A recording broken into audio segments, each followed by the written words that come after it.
Are we ready? Are we live? This is happening right now.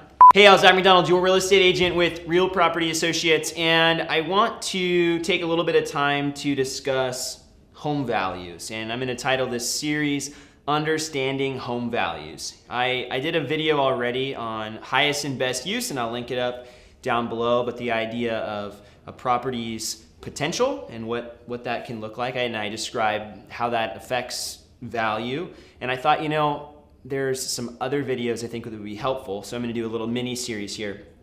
The first video, this one, I want to focus on appraisals. So what is an appraisal, what are the different types of appraisals, and how does that impact your property value? Now, the first type of appraisal, and essentially what an appraisal is, we'll start with that, is it's an attempt to decide and decipher what the market value for your home or property is. I'm going to focus specifically on residential transactions. I don't want to get too much into commercial real estate as I don't deal with commercial very much, but I'd like to give an overview more on the residential side.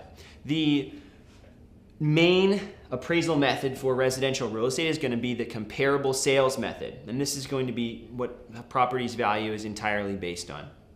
You'll see appraisers use a couple of these other methods, but they're going to focus on this comparable sales method. So they're going to look at homes that have sold in the nearby area that are similar in size, maybe similar in structure, similar bedrooms, bathrooms, similar size lots.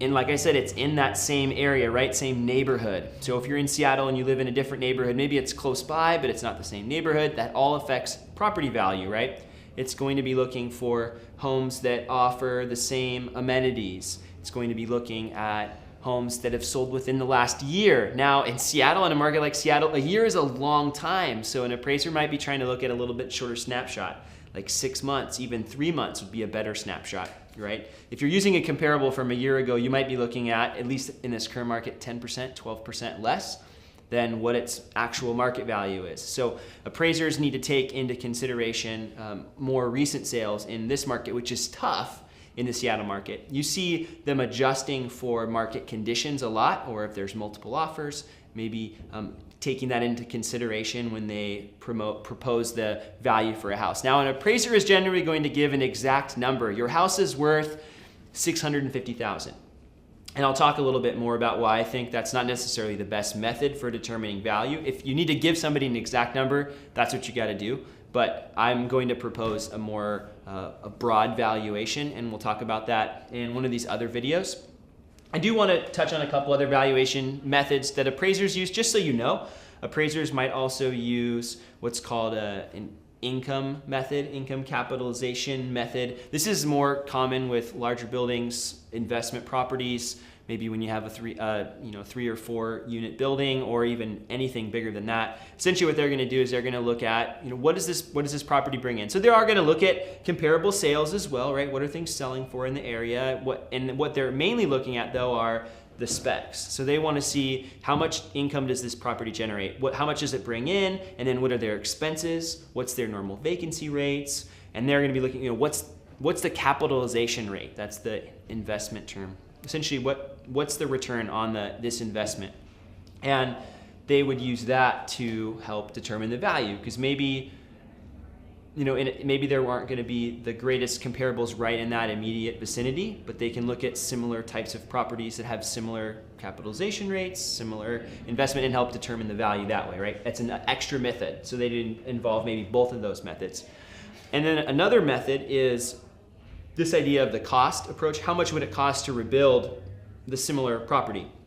And the idea behind that method is, well, why would a reasonable person buy the same house for more, or this house, if they could just go and rebuild something similar or even better for less? So they look at, okay, how much could I buy the land for? What is the cost of construction today in order to build the same house? And then what would that value be now, right? More like insurance, if they were going to give you insurance on a house.